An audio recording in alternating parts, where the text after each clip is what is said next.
Қайырлы күн, құрметті көрермен, менің каналыма қош келдіңіздер. Баршаңызға ұстаған оразаларыңыз қабыл болсын. Бүгінгі ауызашарға өте дәмді әрі өте оңай дайындалатын, пісіруді қажет етпейтін печеньеден торт жасайтын боламыз. Видеоны соңына дейін қарап, менімен бірге жасап көріңіздер.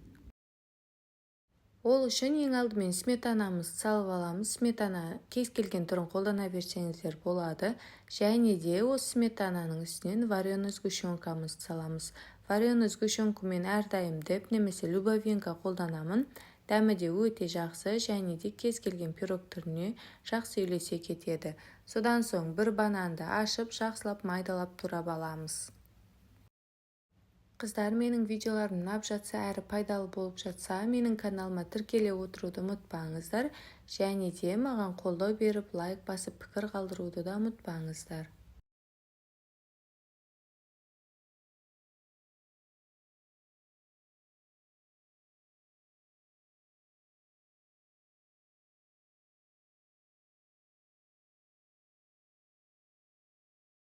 Бананымызды осылайша майдалап турап алдық. Ыдысымызға саламыз да барлығын біркелкі болғанша араластырамыз.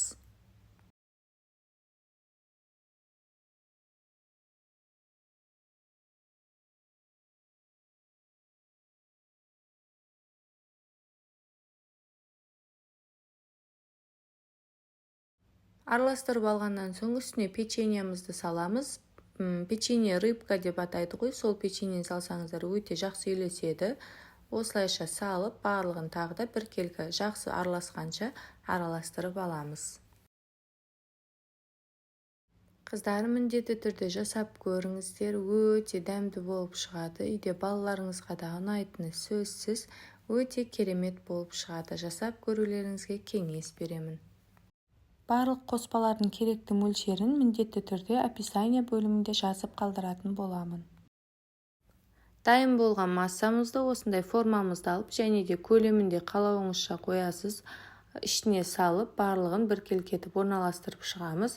Үстінен кішкене осылайша басып қоямыз. Масса бір-бірінің арасында ауа қалмай бір-біріне тиіп тұру қажет. Осылайша барлығын жақсылап орналастырып аламыз. Және де үстіне қалауыңызша какао сепсеңіздер де болады. Мен мұнда какао сеуіп қойдым.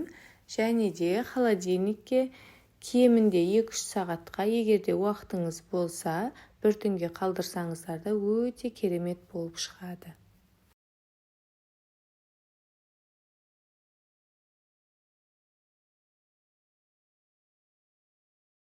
Тортымыздың бетіне какаомызды сеуіп алдық. Қыздар, қалауыңызша ол какаоны сеппесеңіздер де болады, немесе холодильниктен шыққаннан кейін шоколадты ерітіп құйсаңыздар да өте керемет болып шығады. Осылайша дайын болған тортымызды холодильникке кемінде 2-3 сағатқа жібереміз.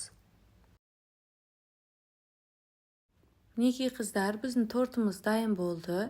Егерде тортты ертерек алам десеңіздер, жан-жағы формаға жабысып қалмас үшін пышақпен кішкене босатып алсаңыздар да болады. Немесе тортты жасаған уақытта форманың астына және де жанына пищевой пленканы қойсаңыздар да торттың формадан алынуы оңай болады.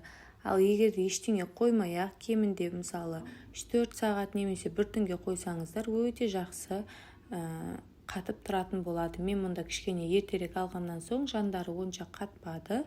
Осылайша біздің өте оңай әрі дәмді пирогымыз, тортымыз дайын. Міндетті түрде жасап көріңіздер. Арасына банан қосылғандықтан өте ерекше дәмді болып тұрады. Балаларыңызға ұнайтыны сөзсіз. Міндетті түрде жасап көруге кеңес беремін. Қыздар, видеоларым ұнап жатса лайк басып, пікір қалдырып, каналымның дамуына үлесіңізді қосып, тіркеліп отыруды ұмытпаңыздар. Баршаңызға ұстаған оразаларыңыз қабыл болсын. Баршаңызға рахмет.